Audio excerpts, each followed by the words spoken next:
Welcome everyone. I am Sadi Anwar, Acquisition Editor at River Publishers. We are excited to introduce the new rapid series, Electronics for Biotechnology and Medicine. This series is led by Professor Marco Carminati, our editor in chief, who has been the main force in bringing together experts from diverse fields to shape this series. His vision and dedication has been instrumental in making the rapid series a reality. Professor Carminati, thank you for joining us. A pleasure to be here. Thank you. Thank you. We are also joined by Dr. Emanuele Cardillo from the Department of Engineering at the University of Messina, Italy. Dr. Cardillo is one of the authors of the book which is published as the first book of this series. Dr. Cardillo, thank you for joining us. Thank you. It's very nice to be here. Professor Carminati, to start with, I would like to ask you, could you please share the vision behind electronics for biotechnology and medicine? What inspired you to initiate this series, and what role do you see it playing in healthcare? Yes, thank you very much. First of all, I would like just to say that I'm very happy to collaborate with River Publisher in this new adventure.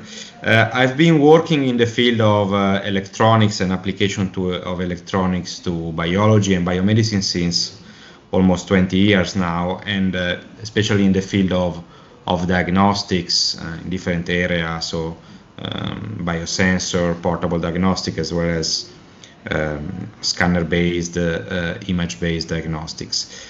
My vision is that there is the need for a common area for publication where really the two disciplines, so engineering, in particular electronic engineering and medicine, can find an area of sharing of knowledge where, of course, each discipline will retain its own vertical knowledge and expertise, but I think there is a need for shared publication which target both type of experts. So expert in electronics, in our case, in electronics engineering, as well as expert in biology and biomedicine, since the two areas are merging every day more and more. So this is basically the motivation for the launch of this series. That's an inspiring vision for the series. Following that, I would like to ask you, could you provide an overview of how the books in the series are structured?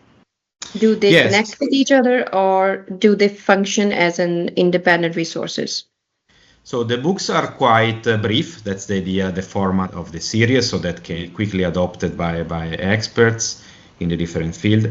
At the moment, we have in the pipeline 3 more books following the book of Professor Cardillo on different topics. So one will be focused on biosensing and microfluidics, another one on flexible electronics for human-machine interface, so electronic skin, and also wireless power transfer for implantable devices. So as you can see, the topics are quite different, and the idea is that each book, each contribution will be independent, but let's say they are all connected by the same philosophy of providing enough information to non-electronics experts to access the topic, and the other way around, to provide to electronics experts some vision and motivation of the application in that specific area of biomedicine.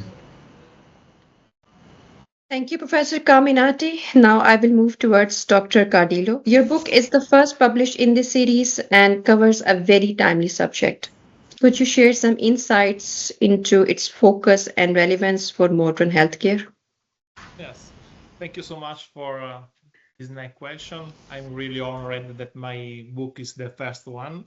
On one side, I think that the term radar is a very well-known term with a lot of known application in the field of surveillance, defense, weather forecast. However, on the other side, I think that today radars, so modern radars, are more than this. The technology got, of course, a great boost from the automotive sector that made radar integrated circuits more advanced and cost-effective. This paved the way for many new but effective applications in many fields, and of course in the field of modern healthcare. examples of application that are also treated in the book are related to vital sign detection, human activity analysis, but also aids for visually impaired people, in-cabin health monitoring, assistive device for communication. However, I think that many researchers and professionals working in the healthcare field don't know the potential and features of microwave radars yet, despite the scientific community has put a significant effort into the development of even more advanced microwave radars for healthcare applications. This book wants to describe modern radars in terms of their working principles, but provide also an overview of cutting-edge applications of radars for healthcare. Young students, researchers, and professionals need a book that describes the main principles and application of modern radars with the simplest possible language. I hope that this book can inspire joint efforts directed towards new innovative theories, technologies, techniques, and applications of modern microwave radars in the healthcare field. I think that this is the aim of the book. Thank you for that. And following that, and it appears like this book could also serve as a useful teaching tool. Dr. Cardillo, do you have any plans to use it within academic settings? Yeah, I think that, as I just said, students are among them the main readership of the book, and supporting the teaching activity is one of the main reasons that motivated me to start writing this book. As an example, section 2 of my book is focused on the radar operating principles and describes the theory of the main radar operating modes in the healthcare field. My idea is that it can serve both as an entry point for students and researchers new to the topic, but also as a reference for those seeking to explore specific aspects of radar technologies in the healthcare field. However, students represent the future of our community of engineers and researchers, thus they, of course, represent the main readership of the book. That is very excellent. Thank you so much for your answer and giving us the overview and the brief description of your book. Now I will shift back to Professor Carminati. What are your thoughts on how electronics, biotechnology, and medicine intersect? How do you see this field evolving, and what role this series play in that?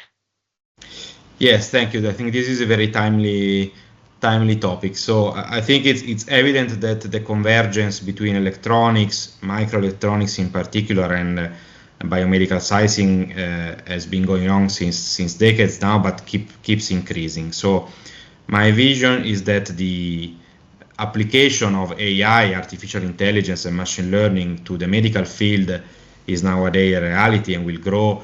And this growth will need to be supported by an even increasing application of sensors and quantitative measurements in medicine and biology.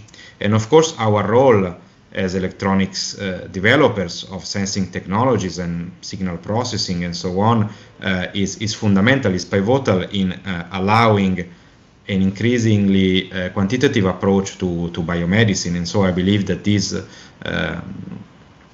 efforts and the technologies that we are describing in this series will be fundamental enabling technologies for the growth of medicine and its integration with engineering and let's say quantitative sciences.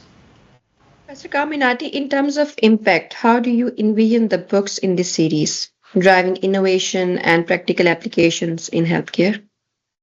So as I said at the beginning, my hope is that this series will be interesting for both communities, the communities of engineers as well as the community of, let's say, doctors, medical doctors, and biologists. Of course, it is difficult to find a common language and a common level of description of the topics, and this is the real challenge of this series. So my hope is that this can trigger cross-fertilization between the two areas and also spark some new ideas, research areas, so where electronics people can seek and find new applications and motivation to apply electronics and microelectronics and sensing technology to the biomedical field, as well as experts in biomedical technologies can understand better the potentiality of electronics and find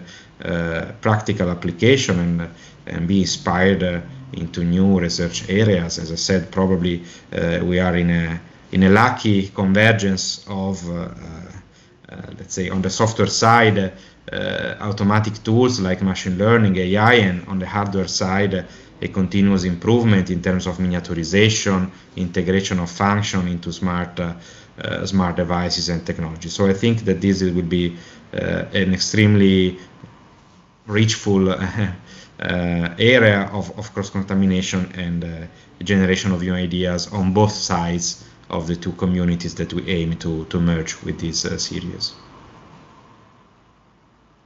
And finally, to add a little bit more into Professor Carminati, what can readers expect from future releases in this series? How do you envision its expansion?